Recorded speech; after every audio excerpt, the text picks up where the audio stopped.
Muy buenas tardes, hermanos, hermanas, amigos, conocidos, personas que nos sintonizáis en este canal de la Iglesia Evangélica Baptista Turó de la Peira. Es de agradecer que aún dentro de un mundo en que realmente la idea de Dios, la presencia de Dios parece recular, que no es así realmente, pero que está ahí, tengamos estos momentos de reflexión bíblica y de estudio. Estamos en el mes de julio y bien, para algunos es mes de vacaciones, para otros seguramente será el mes de agosto, pero sobre todo no hagamos vacaciones de Dios, porque eso es una de las tentaciones más grandes que como creyentes podemos tener. Y vamos a seguir adelante en nuestro estudio del Evangelio de Lucas. Llevamos ya 70 episodios del Evangelio de Lucas, 70 vídeos sobre este precioso Evangelio, y no hemos llegado prácticamente ni... Sí, estamos ya prácticamente en la mitad de él. Voy a intentar ir más ligero, ir más al núcleo de las cuestiones. Sin embargo, hoy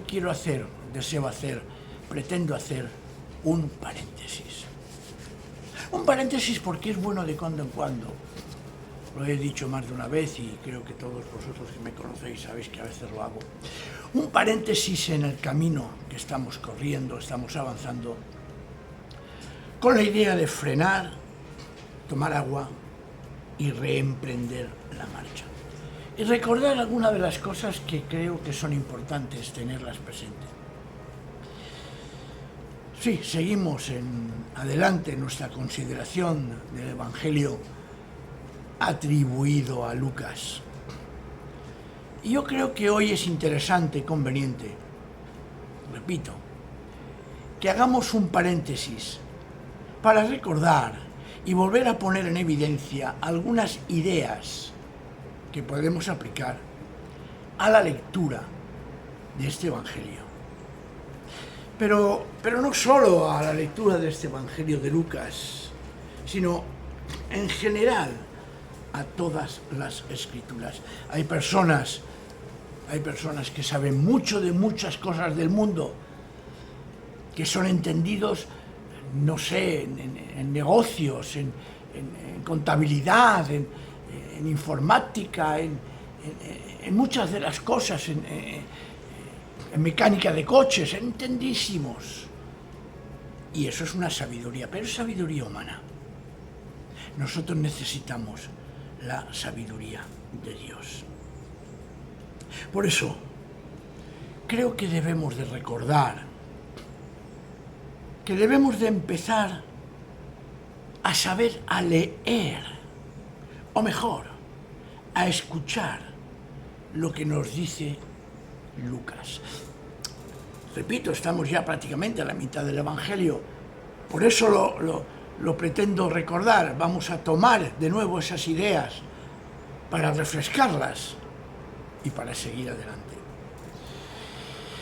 ¿Por qué? ¿Por qué este paréntesis? Porque no podemos olvidar que nos separan 20 siglos desde que se escribió o se formuló de forma literaria la vida de Jesús hasta nuestros días. 20 siglos.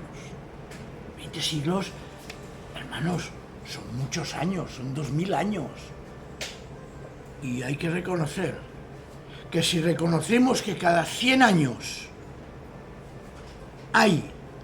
comprenden 4 generaciones, y que de una generación a otra todo cambia, evoluciona, incluso las mismas palabras que utilizaban mis padres y que a mí me enseñaron, hoy en día no tienen ya el mismo significado ni el mismo trasfondo que antes. Con lo cual, no podemos ignorar en absoluto esta realidad en nuestro acceso a las Escrituras en general, y para nosotros hoy, en el Evangelio de Lucas, es normal que lo hagamos. Muchas palabras, por ejemplo, voy a dar un ejemplo, la palabra secta. La palabra secta en la época del Nuevo Testamento significaba simplemente un grupo que no seguía todas las normas de lo general, pero que no era considerado enemigo, ni apartado, ni separado, ni mucho menos. Hoy en día decir una secta es decir algo muy peyorativo. Y así muchas cosas más. Recuerdo, por ejemplo, la traducción de Reina Valera 60, ¿no? Que dice, las malas conversaciones corrompen las buenas costumbres. Evidentemente, no son las malas conversaciones, son las malas compañías. En aquel momento se refería a eso. Otra palabra, cuando el Señor Jesús está en el templo, dice, tengo que estar en los negocios de mi Padre. Evidentemente, hoy en día la palabra negocio nos suena algo diferente a lo que en aquel momento se entendía, que significa en los asuntos. Y esto nos ha de dar pie a comprender que la palabra de Dios, siendo eterna, sin embargo, nosotros somos los cambiantes, y esto hay que reconocer que es así. Y por lo tanto necesitamos una puesta a punto, una actualización de nuestro acceso a los textos bíblicos. Y la pregunta es muy clara. Desde lo que estamos estudiando, ¿cómo interpretar y cómo vivir lo que Jesús nos propone en su Evangelio? Eso es evidente. No es lo mismo la sociedad de aquella época a la nuestra. No son las mismas las costumbres de antes que las nuestras. Ni siquiera los conceptos, como he dicho antes, que hay detrás de las palabras. Y ya he comentado en alguna ocasión que lo que hay que entender, buscar y encontrar en los textos del Evangelio de Lucas concretamente y en todos en general, son los principios que nos enseña el Señor, principios generales, para aplicarlos a las situaciones particulares que vivimos cada día. Mirad, en filosofía, recuerdo cuando estudiaba el bachillerato, había una asignatura de entonces que se llamaba filosofía, y una de las cosas que se me quedó grabado, porque además es muy lógico, es precisamente eso, las particularidades y las generalidades. Y nos daban un ejemplo muy hermoso y curioso, ¿no? Dice, aquí tenemos un elefante blanco. Lo que no podemos decir es que porque haya un elefante blanco, todos son blancos. Ahora, si decimos, aquí tenemos que todos los elefantes son blancos. Si aquí tenemos un elefante, necesariamente será blanco. Y esto, con este examen, esta valoración, podemos descubrir perfectamente la persona si sabe discernir o tiene, diríamos, una lógica mental. Decimos, y se oye decir, esta es una iglesia evangélica, es mala y perversa, son ladrones. Automáticamente la persona dice, todas las iglesias evangélicas son así, ladrones y estafadores. Eso es una falsedad. Porque no se puede ir de un particular a un general. Lo que sí es que si se afirmase, repito, si es que se afirmase que todas las iglesias son engañadoras, evidentemente, si aquí hay una iglesia evangélica también es engañadora. Y eso es importante tenerlo en cuenta cuando nos aplicamos a las cosas del Evangelio y del Señor Jesús. El Señor Jesús, y Pablo también en sus cartas, enseña generalidad. Aplicar el amor, aplicar la compasión, aplicar la misericordia a todos los casos.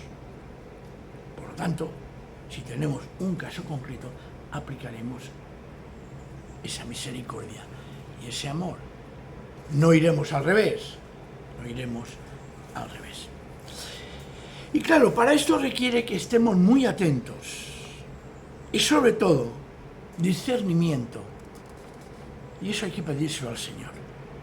Leer y estudiar el Evangelio, y en nuestro caso Lucas, y en el fondo, repito, todas las Escrituras, es hacerlo bajo unos parámetros, una forma de vida generalizada que nos enseña Jesús.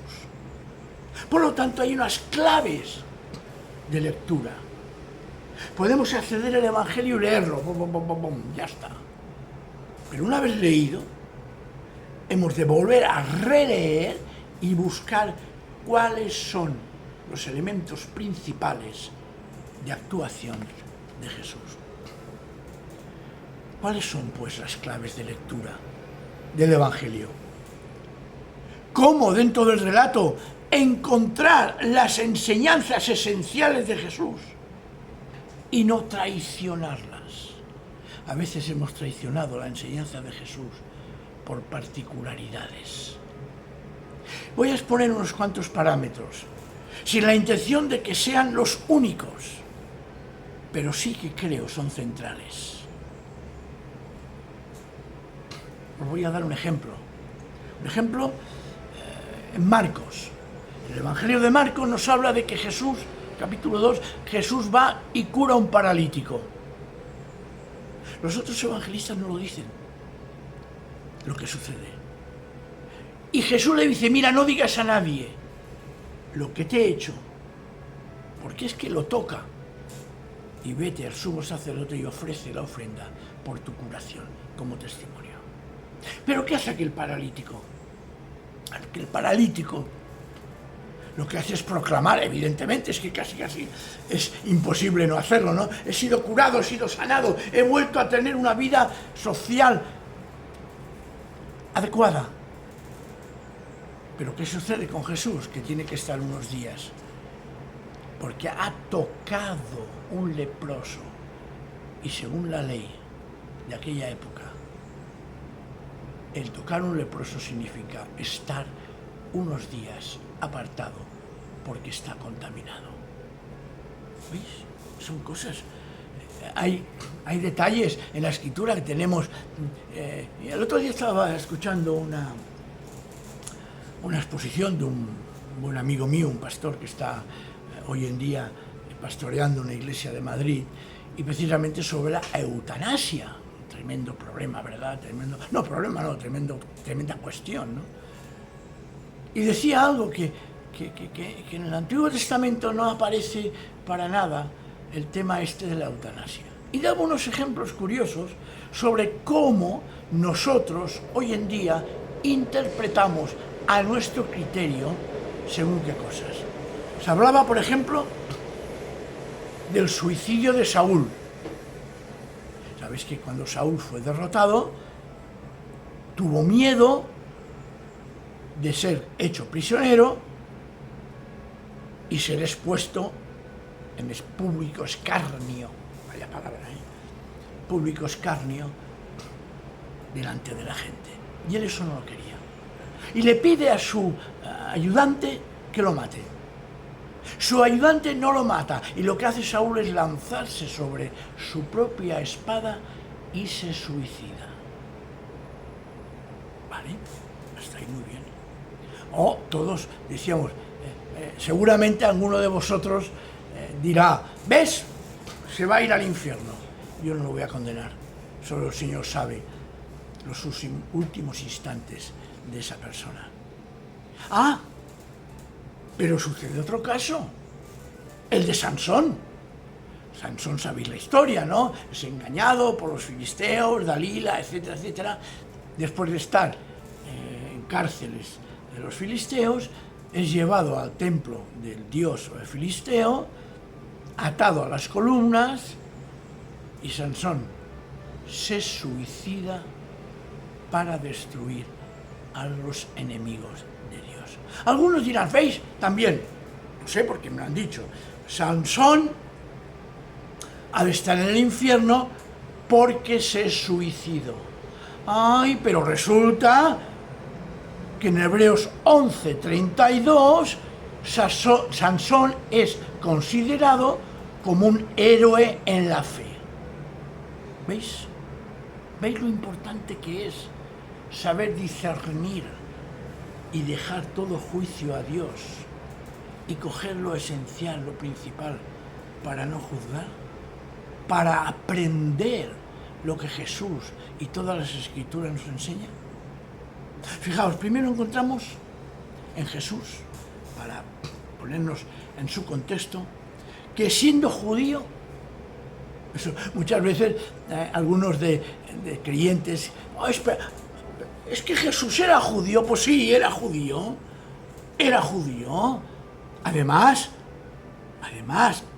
tenía mezcla de sangre moabita, y además tenía sangre cananea, moabita, Ruth, y cananea, Rahab la ramera, de Jericó. Fijaos. Pero no, vamos nosotros a la gran pureza. Entonces, Jesús era judío. Y seguramente, y lo he afirmado más de una vez, si se considera descendiente de David por parte de José su padre, tendríamos que considerarlo descendiente de Leví por María, su madre, parienta que era de la familia de Zacarías, sumo sacerdote, en su momento y padre de Juan el Bautista. Pero bien, vamos a dejarlo ahí. Repito, Jesús, siendo judío, era amante de la Torá, la ley, de los libros sapienciales y de los salmos y de los profetas. Hoy en día en el pueblo de Israel se llama Tanaj, el Tanaj, que comprende todo lo que nosotros consideramos el Antiguo Testamento. Y era cumplidor de la ley. El ejemplo antes de Marcos es un ejemplo. Y se opone radicalmente e incluso, y este es el problema que tuvo Jesús, cambia la propuesta religiosa que enseñaban las autoridades de su época, las de turno, y lo hace con una propuesta que, sin perder el espíritu de la Torá, mira el bien del ser humano. Esto es tan sencillo como recordar aquello que él no ha venido, no ha venido a abolir la ley, sino a darle su sentido, nos traduce la palabra, o darle su cumplimiento. El concepto de cumplimiento significa completar, no he dicho cumplir, sino darle su sentido completo. Pero claro, en el Sermón del Monte encontramos, ¿recordáis que fue dicho? Ama a tu prójimo, pero odia a tu enemigo. Pero yo os digo, con lo cual nos está enseñando que Jesús asume la ley, pero le da una interpretación que después veremos el sentido precioso que le da. Porque la propuesta que hace el Señor es una propuesta humanitaria. Su propuesta es la humanidad. Tú y yo, por encima de cualquier regla, norma, rito religioso. ¿Os acordáis, no? El sábado, ese gran precepto que hoy en día los judíos cumplen a rajatabla como el Shabbat, y que hay algunos grupos evangélicos que no critico, cada uno hace lo que cree que tiene que hacer, aún lo mantienen. El sábado es para el ser humano y no el ser humano para el sábado. Está poniendo por encima de la ley de Dios al ser humano.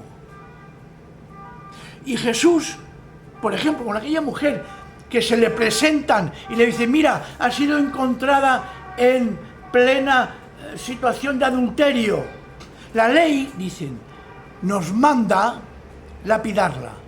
Y Jesús no dice de no lapidarla, es curioso. Pero va al corazón de la persona y perdona a pesar que la ley propone la muerte por lapidación de la adúltera. Jesús pone al ser humano y a Dios, su Padre, por encima de la religión. Y esto muchas veces, hermanos y hermanas y personas y amigos que estáis escuchando y viéndome, esto muchas veces lo hemos perdido o podemos perder de vista. En esto los creyentes hemos de aprender a hacerlo, porque ese es el espíritu que hemos de encontrar y que mueve y que debe de mover la lectura del Evangelio para encontrar lo esencial. Y en la práctica se ve cómo Jesús,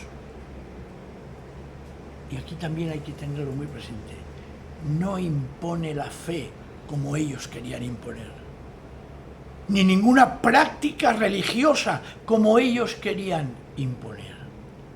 Lo suyo, la propuesta de Jesús, no es nunca una imposición, es una propuesta de amor, porque es una adhesión a Dios libre, perfectamente consentida, asumida, y no por temor o por miedo al castigo. Jesús, como principio esencial, tiene la libertad al ser humano y el amor a él. Él propone creer para entrar en el reino de Dios, pero sin ninguna imposición añadida, sin prácticas más o menos piadosas o incluso de apariencia santa. Si alguno de vosotros quiere ampliar el tema puede leer, me gustaría que lo hicierais, el libro de Colosenses, la carta a los Colosenses, en el capítulo 2, 16 al 23, y leerlo escuchando lo que nos dice Pablo, inspirado por el Espíritu Santo.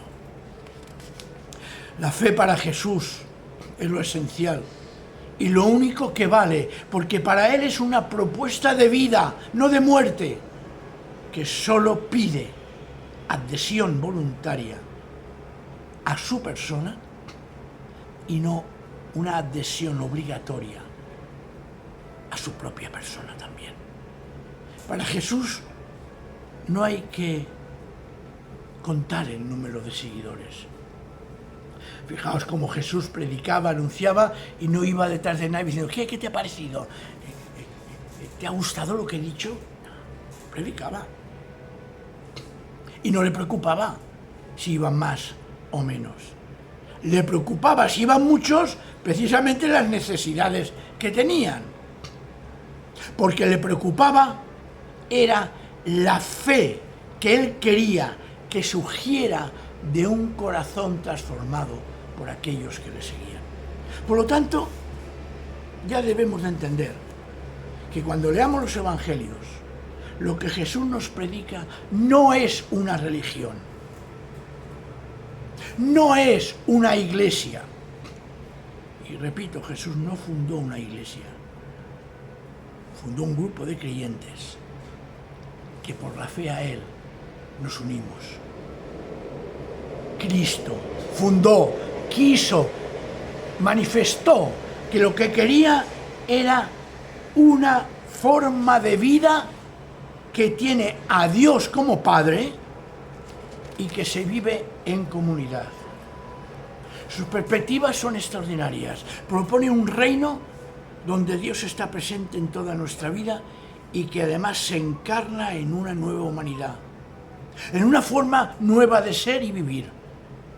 Propone un reino donde hay una nueva relación entre hermanos y con el resto de la sociedad.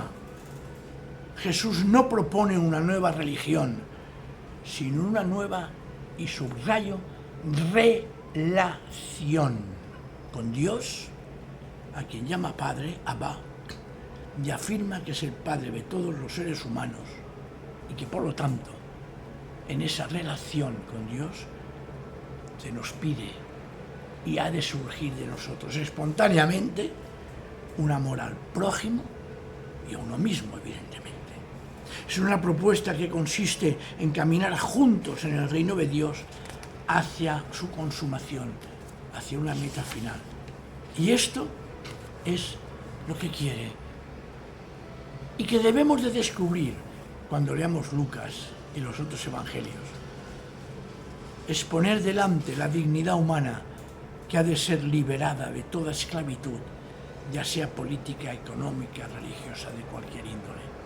Una liberación ante el mal, la descomposición de una relación humana de lucha fraternal por ser más grandes, por la economía, por el poder, y de una muerte física que nos azota a todos y que seguramente nos es incomprensible, pero sobre todo, la liberación de la muerte espiritual, dándonos vida eterna. Jesús nos enseña a vivir la liberación que Dios nos ofrece en Él. Por eso, y creo que ha sido necesario este paréntesis, para no perder o recuperar el cómo leer Lucas, reconociendo y aceptando a Jesús histórico, el que nos enseña a vivir aquí desde una unión con Él resucitados. Hoy nosotros vivimos con Cristo resucitado, pero nuestra forma de vivir ha de reflejar al Cristo histórico, el de los evangelios. Y si esto lo entendemos, alcanzaremos la felicidad pasando por encima de lo que nos separa de Dios. Así que para acabar, os pongo que pongamos primero nuestra ideología a un lado para recibir y adherirnos al pensamiento de Jesús. Porque al revés es imposible, no podemos domesticar a nuestros intereses la vida del Señor. Palpemos con nuestras manos espirituales el sentido de su obra y vivamos el sentido verdadero de sus enseñanzas. Dejémonos, os lo pido, recrear por Él. Y así, con esta idea, podemos retomar la semana que viene el Evangelio de Lucas. Que el Señor nos bendiga a todos y a seguir adelante, hermanos y hermanas. Amén.